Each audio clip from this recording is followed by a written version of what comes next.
اپنی شریعت کے احکامات لوگوں تک پہنچا رہے ہو، اور اس وقت میں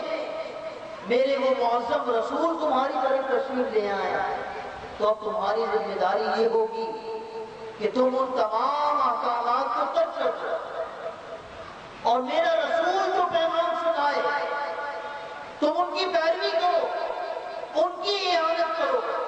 اور اب اسی شریعت کی تبلیغ کرو کہ جو شریعت میرا محبوب رسول لے کر تمہاری طرف آ گیا۔ اللہ تبارک و تعالی نے جب یہ بات ارشاد فرما دی تو اللہ رب العزت کا اتنا فرمانا کافی تھا، اور پھر فرمایا بھی کن سے گیا کہ وہ عام انسان نہیں،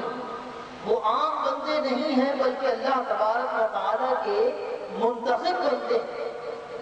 وہ بندے جنہیں اللہ تبارک و تعالی نے اپنے احکامات کی تبلیغ کے لیے، اس کی اشاعت کے لیے منتخب کیا ہے۔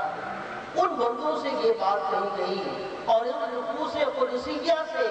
یہ بات متصور نہیں کہ وہ اللہ تبارک و تعالیٰ کے حکم کے باوجود اگر وہ نبی ان کے زمانے میں تشریف لے آئے تو وہ اللہ کے حکم سے سرکاری کریں گے،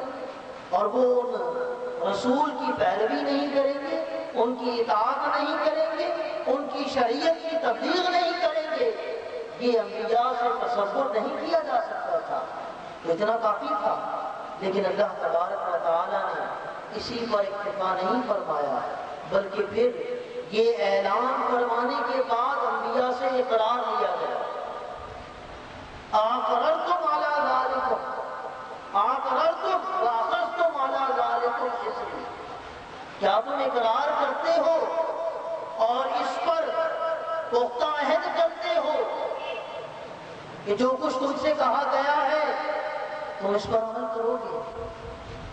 اب دیکھیے اقرار کروایا جا رہا ہے، تمام انبیاء کرام علیہ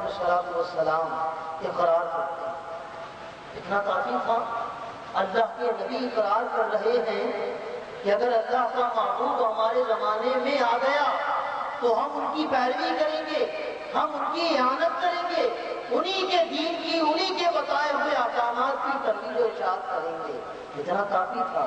لیکن اللہ تبارک و تعالی نے اس پر پھر گواہیاں قائم فرمائی، قال فاشهدوا وانا معكم من الشاهدين، جب اقرار کر دیا گیا تو فرمایا گیا کہ پھر گواہ ہو جاؤ، اب گواہ بھی بن جاؤ، اور یہ اتنا اہم معاملہ ہے کہ اس پر صرف تم گواہ نہیں ہو بلکہ میں بھی تمہارے ساتھ گواہ ہوں، میں بھی گواہی دیتا ہوں۔ تو اس معاملے پر گواہ انبیاء کرام علیہ السلام ہی کافی تھے، اللہ تبارک و تعالی نے اپنی گواہی بھی شامل کروا دی کہ میں بھی گواہ ہوں اس معاملے پر۔ اب دیکھیے یہاں یہ جو پیمان ازل ہوا تھا،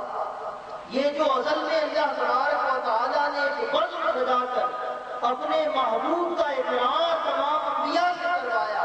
ان کی اعانت کا اقرار ہر نبی سے کروایا، ان کی شریعت پر عمل کرنے اور ان کی اطاعت کرنے کا اقرار ہر نبی سے کروایا گیا، اور اس پر پھر گواہیاں ڈلوائی گئی، خود رب کائنات ان گواہوں میں شامل ہوا۔ اتنی تاکید کی ضرورت کیا تھی؟ حالانکہ اللہ تبارک و تعالی جو ازل سے یہ بات جانتا ہے کہ میرے محبوب نے ان میں سے کسی نبی کے زمانے میں تشریف نہیں لے جانا، وہ تو خاتم النبیین بن کر تشریف لے جائیں گے،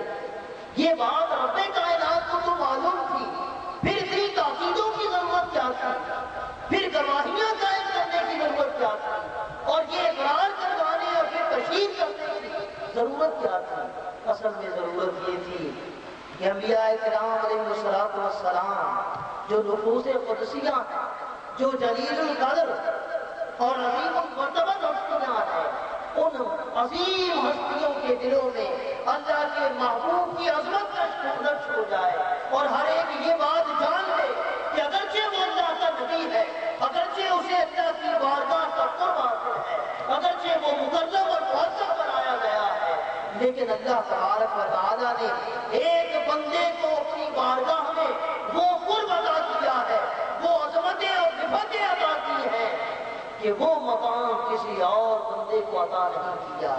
حتیٰ کہ کسی نبی کو بھی عطا نہیں کیا گیا۔ اس لیے ہر نبی اپنے زمانے میں اپنی شریعت کی تبلیغ تو کرے گا، لیکن شریعت کی تبلیغ کے ساتھ ساتھ وہ محبوب اللہ کے محبوب کا منتظر بھی رہے گا، اور لوگوں کو یہ بھی بتاتا رہے گا کہ اے لوگوں، میں تو آیا ہوں، میں تمہیں یہ پیغام اللہ کا پہنچا رہا ہوں، لیکن اللہ کے ایک محبوب رسول بھی تشریف لانے ہیں، اور وہ اللہ تبارک و تعالیٰ کا پیغام تم تک لے کر آئیں گے۔ وہ اللہ کے محبوب رسول ہیں، میں تمہیں ان کی بشارت سنا رہا ہوں۔ اللہ تبارک و تعالیٰ نے جب یہ انبیاء کرام علیہ السلام سے اقرار لیا، جب اس پر گواہیاں قائم کر دیں، تو انبیاء کرام علیہ السلام نے اپنے زمانے میں جب وہ تشریف لائے، جن اقوام کی طرف وہ مبعوث ہوئے،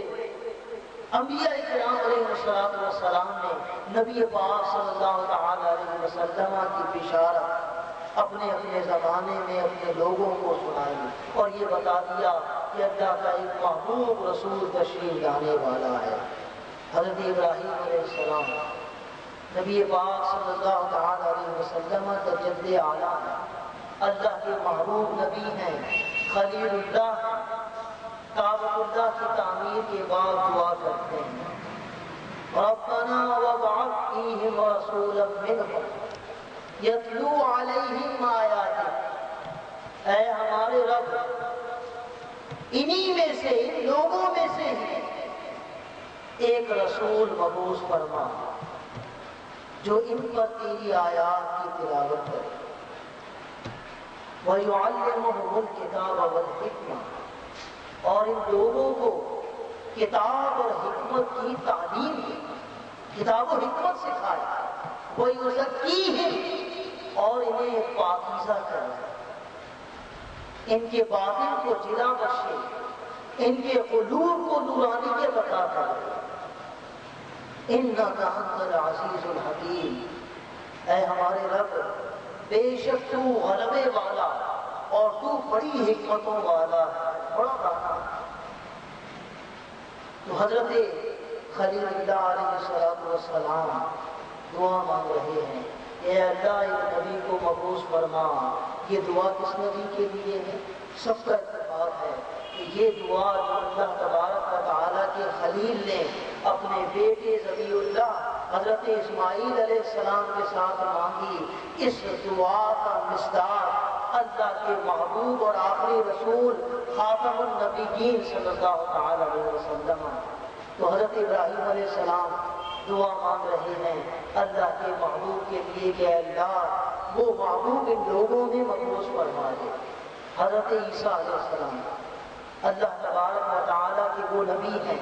جو نبی پاک صلی اللہ تعالی علیہ وسلم سے پہلے تشریف لائے۔ حضرت عیسیٰ علیہ السلام کو اللہ تبارک و تعالیٰ نے بہت سی وہ بزرگیاں عطا کی جو بزرگیاں دیگر انبیاء کے حصے میں بھی نہیں آئی۔ بن باپ کے ان کی ولادت ہوئی، پالنے میں انہوں نے لوگوں سے کلام کیا، اور اللہ تبارک و تعالیٰ نے ظالموں سے بچا کر انہیں آسمانوں کی طرف اٹھا لیا، اور پھر قرب قیامت میں دوبارہ یہ تشریف لائیں گے۔ تو حضرت عیسیٰ علیہ السلام مبشرا برسول یأتی من بعد اسمہ احمد کہہ کر بھی اس محبوب رسول کی تشریف آوری کا اعلان فرما رہے ہیں کہ میں تمہارے پاس بشارت دیتے ہوئے آیا ہوں اس رسول کی جو میرے بعد تمہاری طرف آئے گا، اور ان کا نام نامی احمد ہوگا۔ تو حضرت عیسیٰ علیہ السلام بھی نبی پاک صلی اللہ تعالی علیہ وسلم کی بشارت سنا رہے ہیں۔ اسی طرح تمام انبیاء کرام علیہ السلام اپنے اپنے ادوار میں اپنی اپنی اقوام کو نبی پاک صلی اللہ تعالی علیہ وسلم کی ولادت مبارکہ کی بشارت سناتے آئے تھے، کیونکہ اللہ تبارک و تعالی نے سب سے یہ اقرار کیا تھا کہ اگر وہ نبی آ گئے تو تمہیں ان کی اطاعت کرنی ہے، ان کی اعانت کرنی ہے،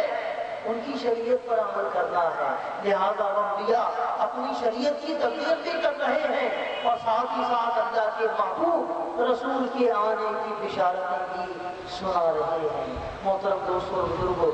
جہاں انبیاء کرام علیہ السلام نے اللہ تبارک و تعالیٰ کے محبوب کی تشریف آوری کی بشارتیں سنائیں، وہیں اللہ تبارک و تعالیٰ نے اپنے پاک کلام میں وہ کلام جو اللہ تبارک و تعالیٰ نے مختلف انبیاء پر نازل کیا، اس پاک کلام میں بھی اپنے محبوب کے تذکرے فرمائے۔ اب دیکھیے نبی بھی اللہ کے محبوب کا ذکر کر رہے ہیں،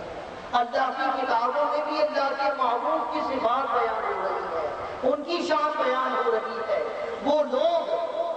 جو کتب سماویہ کا علم رکھتے ہیں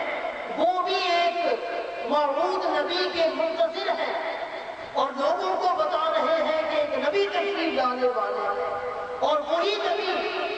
پوری کائنات کے نجات دہندہ ہوں گے۔ ہر ایک نبی پاک صلی اللہ تعالی علیہ وسلم کی بشارت سنا رہا ہے، آپ کی تشریف آوری کا مژدہ سنا رہا ہے۔ اب یہ ہر ایک کی زبان پر جو اللہ کے محبوب کا ذکر ہے، لگتا یوں ہے کہ اللہ تبارک و تعالیٰ نے یہ بزم کائنات اپنے محبوب کے ذکر کے چرچوں کے لیے ہی بنائی ہے کہ جو اللہ کی طرف سے آ رہا ہے وہی اللہ کے محبوب کا ذکر خیر کر رہا ہے، وہی اللہ کے محبوب کی بشارات سنا رہا ہے، وہی ان کے تذکرے کر رہا ہے۔ تو اللہ تبارک و تعالیٰ نے اپنے محبوبوں، اپنے محبوب نبیوں کی زبانی جو اپنے محبوب کے تذکرے کیے، ان میں سے بعض کو قرآن میں بیان کر دیا، جیسے میں نے آپ کے سامنے حضرت ابراہیم خلیل اللہ علیہ السلام کی دعا بیان کی، حضرت عیسیٰ علیہ السلام کی بشارت بیان کی۔ اسی طرح اللہ تبارک و تعالیٰ نے اپنے پاک کلام میں بنی اسرائیل کے ان لوگوں کا کہ جو نبی امی کے منتظر تھے، ان کی اتباع کرنے والے تھے، ان کی تعریف فرمائی۔ الذين يتبعون الرسول النبي الأمي الذي يجدونه مكتوبا عندهم في التوراة والإنجيل۔ بنی اسرائیل میں سے وہ لوگ جو پیروی کرتے ہیں اس رسول کی جو نبی امی ہے، وہ رسول جسے وہ اپنے پاس تورات اور انجیل میں مکتوب پاتے ہیں، لکھا ہوا پاتے ہیں، یعنی جن کی صفات تورات اور انجیل میں لکھی ہوئی وہ پڑھ رہے ہیں، تورات اور انجیل میں ان کی صفات بیان ہوئی ہے، وہ صفات یہ پڑھتے ہیں اور منتظر ہیں کہ وہ رسول آ جائیں، اور جب وہ رسول تشریف لے آئے تو اب ان لوگوں نے ان صفات کو نبی میں دیکھنے کے بعد ان کی پیروی شروع کر دی ہے۔ یہ وہ لوگ ہیں جو فلاح یافتہ لوگ ہیں کہ منتظر نبی جب تشریف لے آئے تو انہوں نے انکار کیا۔ یہاں اس آیت مبارکہ میں یہ بات کہی گئی کہ اللہ کے محبوب کا ذکر تورات میں بھی ہے اور انجیل میں بھی ہے۔ تورات میں بھی ذکر کیا گیا اور انجیل میں بھی اللہ تبارک و تعالیٰ کے محبوب کا تذکرہ، ان کی صفات کا ذکر موجود ہے۔